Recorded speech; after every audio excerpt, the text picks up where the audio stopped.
What should move us to pray? In other words, what's the motive for prayer? What's the reason for prayer? And 2 Bible passages will really sum up everything in prayer in the Bible. Matthew 7:7, this is Jesus speaking, ask and it will be given you. And then Psalm 50:15, call upon me in the day of trouble and I will deliver you and you will glorify me. Here we learn the 4 basic components of what motivates people, Christians, to pray. The first one, A, God's command. And that's so important. I can't emphasize that enough. For example, in Matthew 7, where's the command? Ask! And where's the command in Psalm 50? Call upon me. Now, I don't mind looking at this. You can look at it either way, a command or an invitation. Either way, that's fine. An invitation or a command, that's fine. But now, let me tell you why this is so important. Here's the point. We don't pray just when we want to or when we feel like it. Because what this first point tells us, ask, call upon me. God wants us to do this. Now, the best illustration I think that I can give anyway, if you've ever been a parent, and if you haven't, you can still understand this.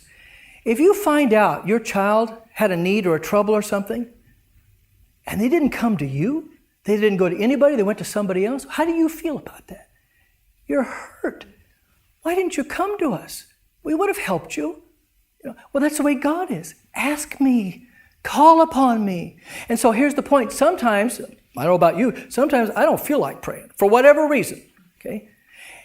But God says, I don't care if you feel like it or not. I want you to pray to me. And so sometimes, I say, I got to pray about it. I don't feel like I'm going to pray about it.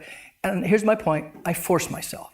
And in about 10 seconds, I'm glad I forced myself because just by doing it, now I'm into the prayer and I'm very happy that I did it. So the point is, pray whether you feel like it or not. God wants you to call upon Him in need and time of prayer. Yes, Don.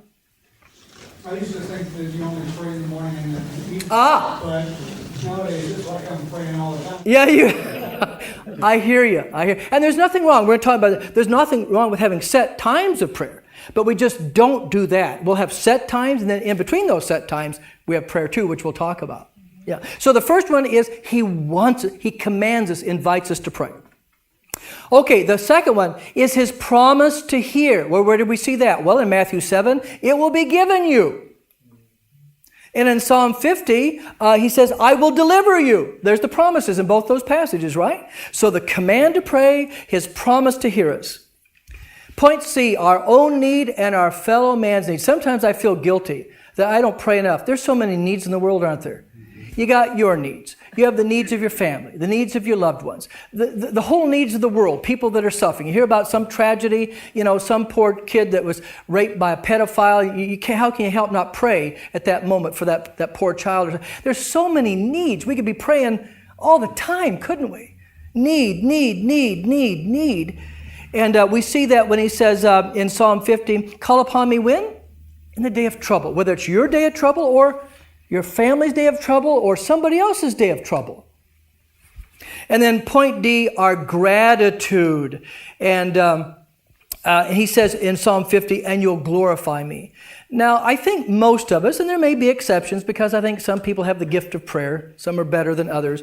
But as a general rule, I think most of us tend to neglect our thank you prayers to God.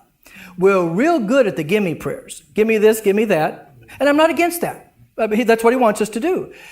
But what I'm trying to say is we have a tendency to forget to thank Him. Or sometimes we'll be asking for things that we don't have and fail to thank Him for the things we already have because we just take Him for what? Granted. Yeah. So prayers of thanksgiving.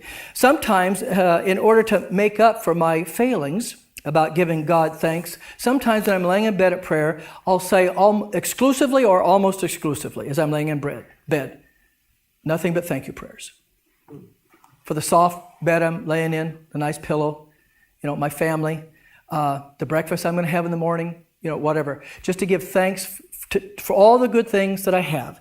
And I suggest that to you too, because if you're like me, you're probably a little deficient on the thank you. And every once in a while, just devote your prayers to thank you for whatever you can think of so that we're not quite just taking everything for granted. So in those two little passages, we have all the things we need, what moves us to pray. God's command, His promise to hear us, all the needs that we have and other people have, and gratitude, giving thanks to God.